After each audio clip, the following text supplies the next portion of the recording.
seperti ini yang kamu harapkan bentuknya kayak apa, mertua, ipar, komunitas, tetangga, itu nyata terjadi itu kan belum pasti. Sementara yang mesti terjadi adalah kamu butuh makan, kalau tidak mati. Butuh minum, kalau tidak mati. Butuh bumi yang nyaman ditempati, kalau tidak kita juga mati. Sebab itu Allah kalau menyebut nikmatnya itu hal-hal yang keseharian. Alladzi at'amahum min ju'. Allah itu siapa? Allah itu yang menciptakan kamu bisa makan. Tidak berlebihan. Allah itu yang menciptakan kondisi sosial itu ideal. Zaman Nabi itu ya ada orang munafik. Orang-orang pilihan Allah itu juga diuji orang sekelilingnya yang macam-macam. Semua diuji sesuai konteks zaman dan waktu. Nah, tapi ada ibadah-ibadah yang selalu disarankan Nabi. Sampai Nabi itu pernah ditanya, ayul islami khairun ya Rasulullah, Islam terbaik itu gimana? Jawaban Nabi itu unik. It'amut to'am. Islam terbaik itu ya makan-makan, santai-santai. Ketika Allah menyebut beberapa kebaikan, falak tahamal aqobah, wa ma adrokan apa? Mal aqobah. Terusannya apa? Fakku rokobah. Terusannya apa? Au it'amun fiyaumin di masubaya, atau acara makan-makan itu juga Islam. Kenapa? Ya bayangkan kalau tidak ada makanan, kita mati kan? Kondisi sosial tidak ideal itu Anda masih gak apa-apa, tapi kalau Anda tidak makan, Anda tidak minum, kamu punya istri cerewet masih bisa hidup, punya mertua cerewet masih bisa hidup, tapi kalau tidak makan bisa mati. Berarti penting mana istri sama makan? Penting mana? Makan. Semoga istri Anda dengar, nanti kamu disuruh makan tapi pulang deh. Itu kalau dibahasakan makan masih memahami. Penting mana nasi satu piring dengan istri. Nggak ada nasi mati, nggak ada istri belum mati. Penting mana? Gak berani jawab kan? Nah, ternyata Anda ada garang kan di depan istri. Jadi saya mohonlah, mungkin Mas Sufyan Sauri tadi yang bisa bantulah. Teman-teman tuh ngaji yang keseharian saja. Karena kita nyari ridha Allah itu berdasar firman Allah. Dan firman Allah itu menyebut keseharian itu riang, gampang. Yaitu tadi misalnya wa min ayatihi manamukum billaili wan nahar. Termasuk ayat-ayat Allah itu kamu tidur. Maka dulu itu ada guyonan, ada tokoh Mu'tazilah, kelompok dalam Islam yang berpikir manusia itu bisa menentukan ikhtiarnya sendiri. Karena saya bisa duduk, ingin berdiri, berdiri. Karena kelompok ini nggak terima kalau semua kehendak Allah, nanti bagaimana kalau semua kehendak Allah kok ada hisab ya, ada sanksi.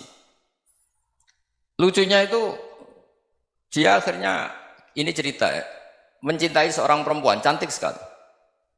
Dan itu dia menjadi ahli sunnah itu oleh hal-hal yang sepele.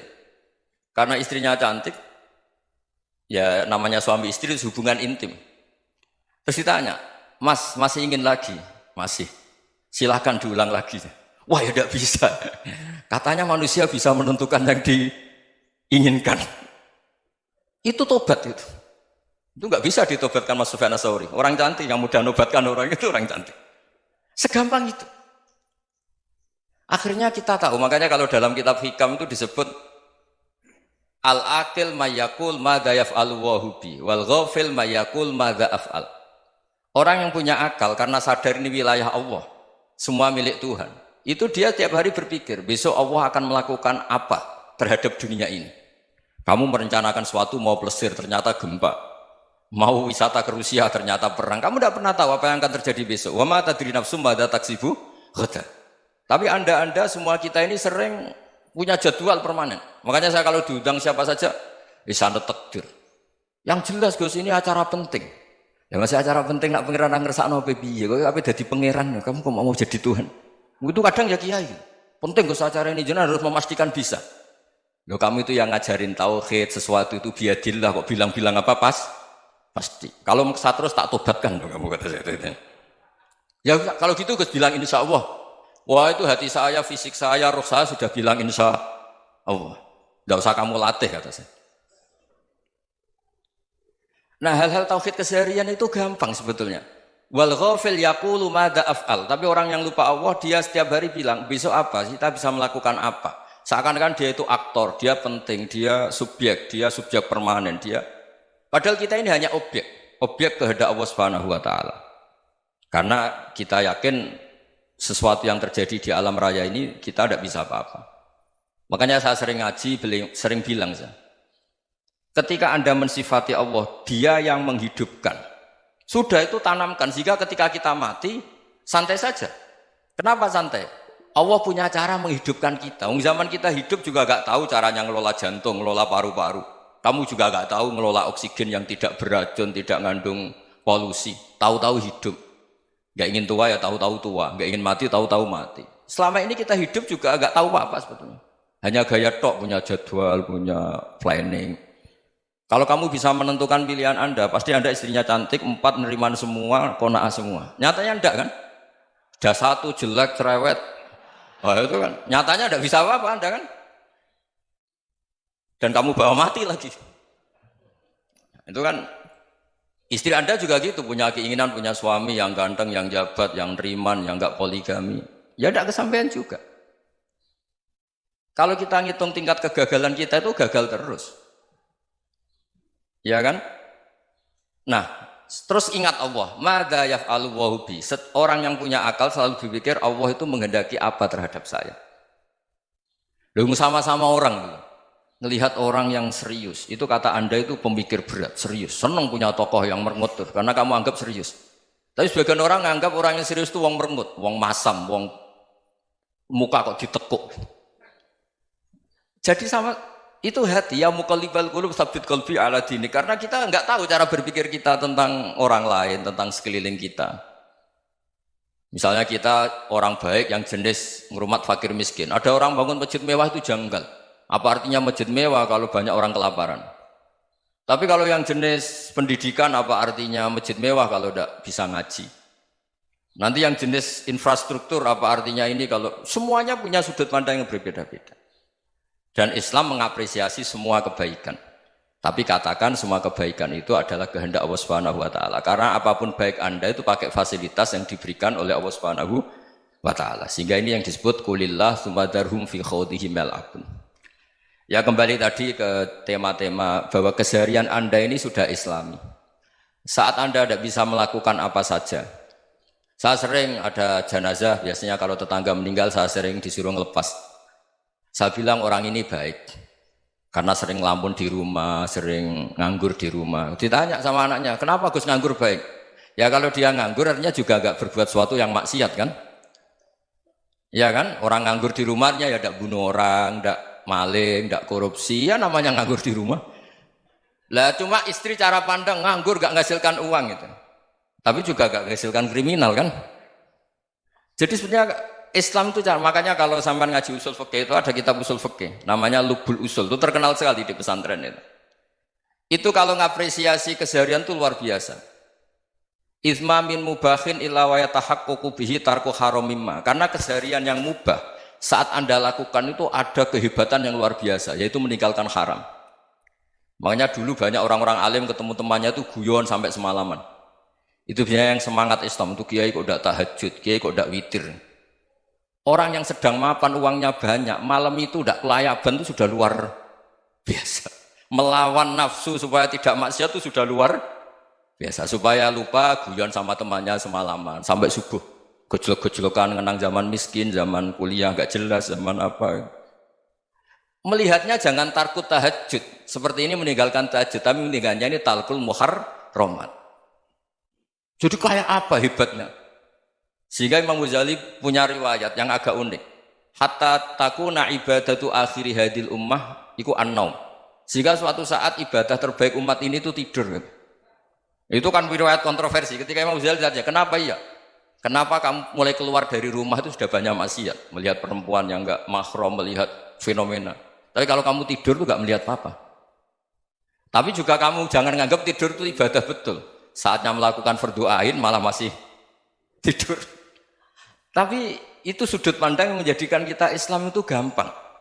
Jadi saat Anda tidak bisa aktivitas apa-apa, misalnya ada beberapa orang yang lumpuh. Lumpuh itu memang nggak bisa Jumatan, nggak bisa ibadah, tapi dia juga nggak bisa maksiat.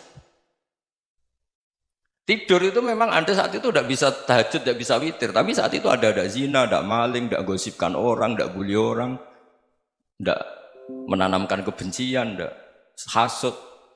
Sehingga tidur menurut Allah Ta'ala wa min ayatihi manamukum billaili apa?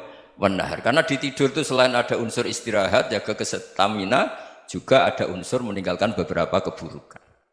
Nah, saya mohon ibadah yang keseharian ini kita jaga supaya kita semua baca ayat itu fasih. Fasih itu tertanam di hati. Allah itu siapa? Alladzi at'amahum min ju'i wa amanahum min khauf. Dan Allah kalau cerita di Quran itu anna sababnal ma'a sabba tsumma syaqqaqnal ardha wa syaqqa fa ambatna fiha habba wa inaba wa qadba wa zaituna wa nakhla wa hada'iqa hulba. Kamu tahu saya ini siapa, kata Allah? Saya ini adalah Tuhan yang menurunkan air, kemudian ada tanaman banyak.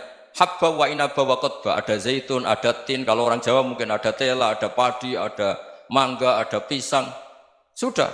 Wa inaba wa zaituna wa nakhla wa hada'iqa hulba, ada perkebunan yang lebat. Tujuannya apa? Mata Allahkum, silahkan kamu pakai, kamu nikmati. Tapi karena kadang kita ini punya ide-ide besar. Tadi untuk syukur saja nunggu punya istri riman, rumah baik, tetangga baik, komunitas baik, semuanya baik baru syukur. Lama-lama nanti ada di surga, syukurnya nunggu surga paling kelas A. Itu sudah ada yang menghuni Rasulullah, kamu nggak boleh di situ. Masa untuk syukur saja? Repotnya Masya Allah. Jadi mohonlah Quran yang kalau Anda hafalkan juz amma itu kan ada ayat-ayat yang kayak tadi. Ya, fal yang dzuril insanu ila ta'ami. Coba lihat apa yang kamu makan ya? Dari mana? Dan untuk mempertahankan hidup kamu keseharian. Jadi jangan kira ibadah itu harus membentuk komunitas yang versi Anda. Ibadah itu harus hal yang mulu-mulu. Kesehariannya Anda alami. Loh, ini saya tidak bikin-bikin. Saya ngaji bukan karena berdasar pesanan. Itu ayat yang saya baca kan betul ada ayatnya kan. Fal yang dzuril insanu ila ta'ami. Anna sababnal ma'a sabba tsumma syaqqaqnal ardha syaqqa fa ambasna fiha habba wa inaba wa qadba wa zaituna wa nakhla wa hada'iqa ghulba. Terusannya apa? Mata'al lakum, silakan kamu nikmati. Mata itu silakan kamu nikmati. Ya kayak sampean dikasih hidangan ya makan. Ya sudah makan, habis makan ya minum, habis itu ngantuk ya tidur. Ya sudah normal-normal saja. Kayak apa indahnya Islam? Tapi Anda mencari Islam yang gimana lagi? Nah, itu yang diajarkan guru-guru kita, diajarkan sanad kita sampai Wali Songo, sampai Rasulullah SAW. Bahwa pada akhirnya ada jihad, ada perang. Itu dulu memang perang, bukan membunuh. Beda. Dulu kita dijajah Belanda ya perang, dan itu normal karena kita dijajah. Jadi ketika orang lain ingin baik sama kita, wa in ahadum minal musyrikin astajaruka ya fa'jirhu hatta yasma'a kalam Allah. Kalau mereka ingin baik ya kita baik. Makanya ada istilah musta'man, mu'ahad. Kalau mereka ingin damai, berdampingan dengan kemajmukan ya itu yang lebih baik. Karena memang Islam menghormati proses perdamaian. Wa in janahu lis-salmi ya fajnah lah. Kalau ingin damai ya kita harus